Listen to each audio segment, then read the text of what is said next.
All righty, hey everybody, it's Jeremy Osterberger. We're here at the ECC Annual PerspECCtives Conference in National Harbor, Maryland. I'm with Jon Ward, President and CEO of Ward Vessel and Exchanger.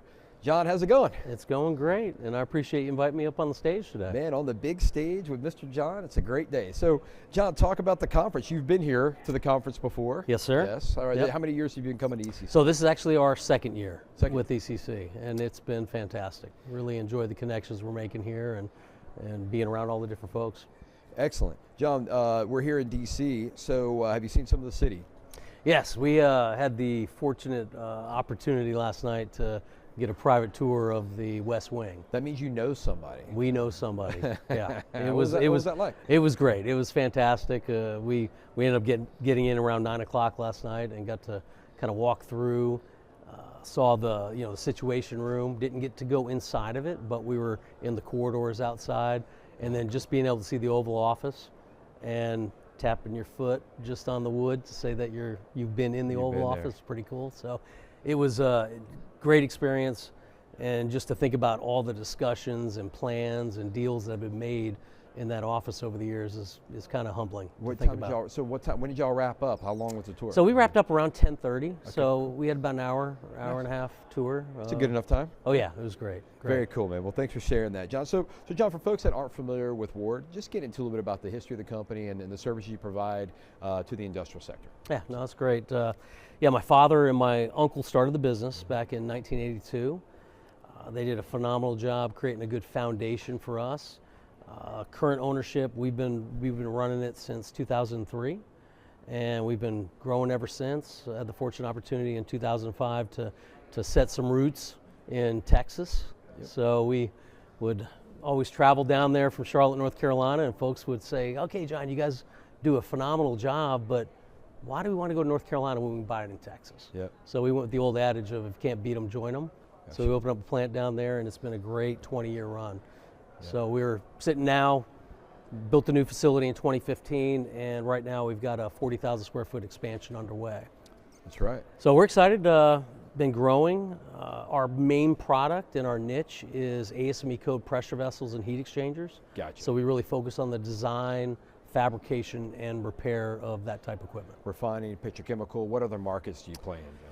You know, fortunately right now we're playing in the pharma market a little bit, which has been great because GLP-1 drugs right now, people are really hot on those. So a lot of activity in that arena. So they're really keeping us busy with a lot of nice large pressure vessels. You touched on a little bit, Jon. Talk more about where you really shine. There's other companies that provide a similar service, but where does Ward really shine?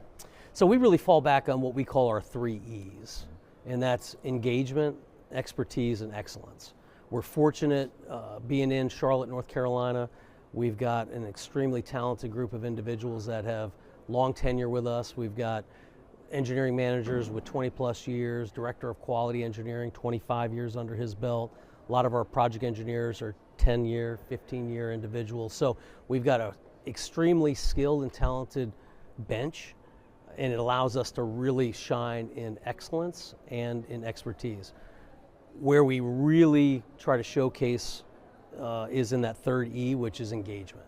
Gotcha. We know that one of the biggest pain points with any relationship between a client and a supplier is communication. So our guarantee to ourselves internally and externally is that we will respond same day. Jon, you talk about some of your relationships. That's directly to the owners. You know, your business development efforts. How do you get in the gate? You know, and how are you doing?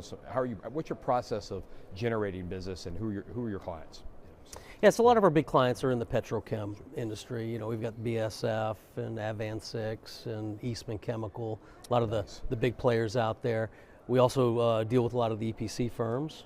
We mainly focus on trying to get to the end user, because to be on that next big project, you've got to be on their bidders list. So that's really our main focus. We have internal individuals, business development folks, outside sales, and we try to control that in-house with our own people. Fantastic. Jon, I want to talk about some projects. Is there something y'all have done in the last year or so that's of real interest to our audience?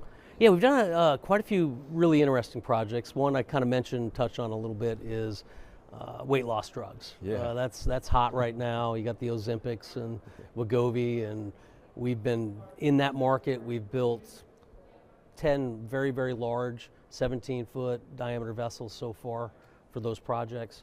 We've got 9 more on the books, so that's been great. Wow. Kind of being part of that.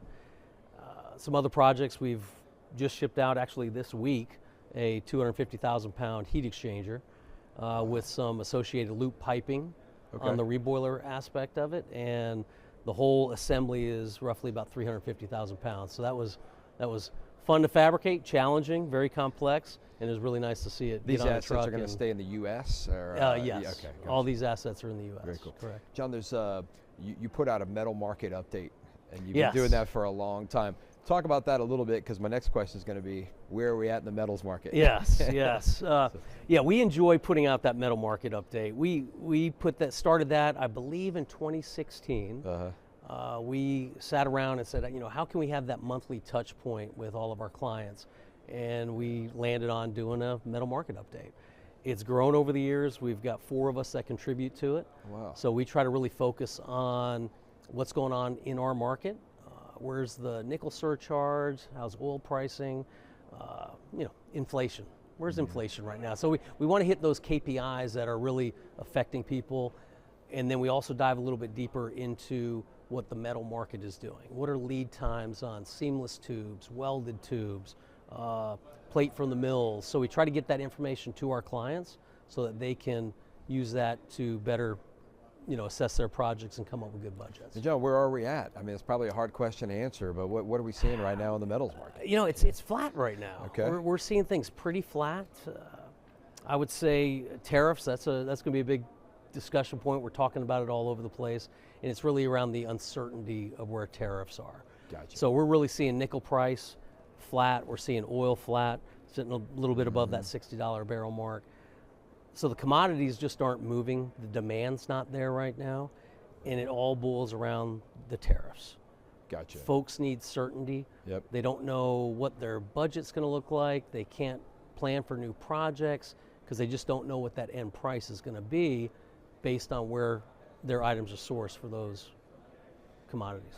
You see us figuring this out in the next 6 months to a year? So give me the crystal ball. I would say there's a lot of progress has been made. Donald Trump, President Trump said it perfectly. There will be short-term pain for long-term gain. We're feeling that short-term pain right now. And there's things in place. Some countries are coming together on it. I would say I'm not overly pleased with exactly how we've treated some of our allies. I think the U.S., Canada, Mexico agreements, we need to really bolster that because we're partners together. However, there are countries out there that are not good players in the marketplace. So really targeting the countries that subsidize their businesses like China, South Korea. Those are the countries that we really need to focus on and make sure that we're getting tariffs in place to where we can be competitive on a global scale with them. Makes a lot of sense, John. Yeah. Well, John, we know you're busy. I've had a blast hanging out with you here at the ECC conference. Thank you so much for joining BIC Magazine, and you're always welcome to come back.